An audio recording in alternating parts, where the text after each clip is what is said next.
Aly Raisman's journey from survivor to activist. It's an emotional and painful road. It's captured in Mina writing, about to go up on ESPNW.com. Aly Raisman takes the floor. And Mina joins me now from Los Angeles. Thank you so much for joining me. I had not spoken to her since that day. You have spent a lot of time with her. That appearance in court, how much did it take out of her? A lot. It's crazy going back and watching that. She's so tough, so fearless, so fierce, I think, and that's part of why it really captured the attention of so many people. And then she told me that afterwards she actually collapsed in pain. She had a pounding headache, and then she feels that way after a lot of her interviews. And the sort of image or the sort of Aly Raisman you see in public is not what she experiences behind closed doors, because every time she talks about this, like all of the other survivors, she has to relive what happened to her. Yeah, she told you what?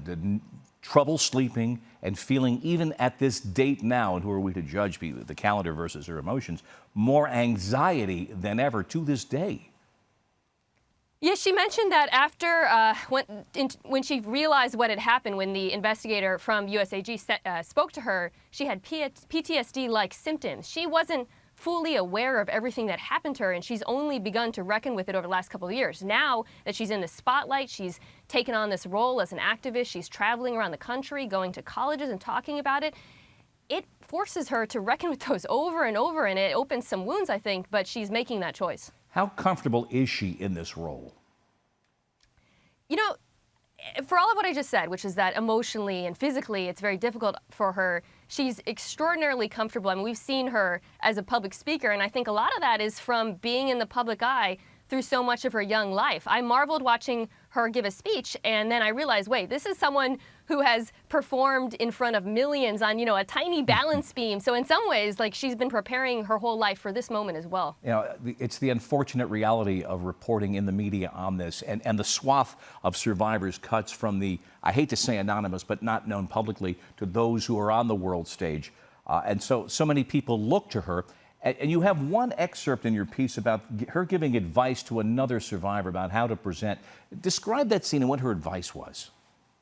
Yeah, so when I first met Aly, she was speaking at a conference called the United States of Women with 3 other survivors, including Tiffany Lopez, who was a MSU softball player. And I got to see her sort of pull her aside and say, hey, you can do this, give her some encouragement for going up to speak, because you're right.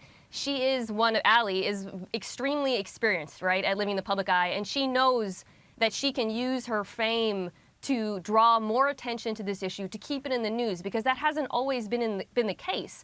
Until she gave that statement, I think a lot of people weren't paying attention to this story, and she knows the effect that she has when she comes out and talks about it and keeps talking about it. If there are 3 words, I think, that underpin everything she says she is about in this, it is these: bigger than Nassar. What does she mean by that?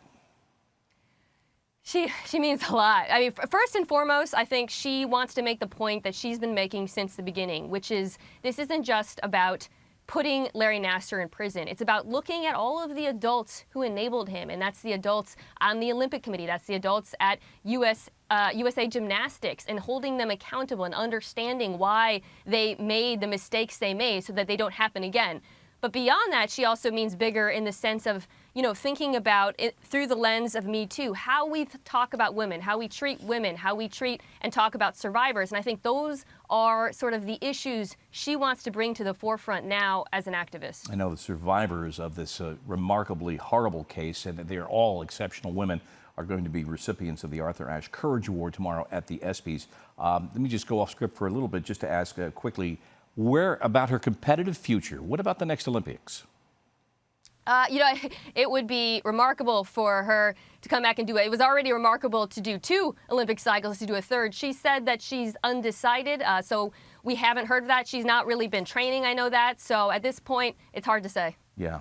Mina, thank you. Your exceptional reporting on Aly Raisman, soon to be posted at ESPNW.com. Thanks again.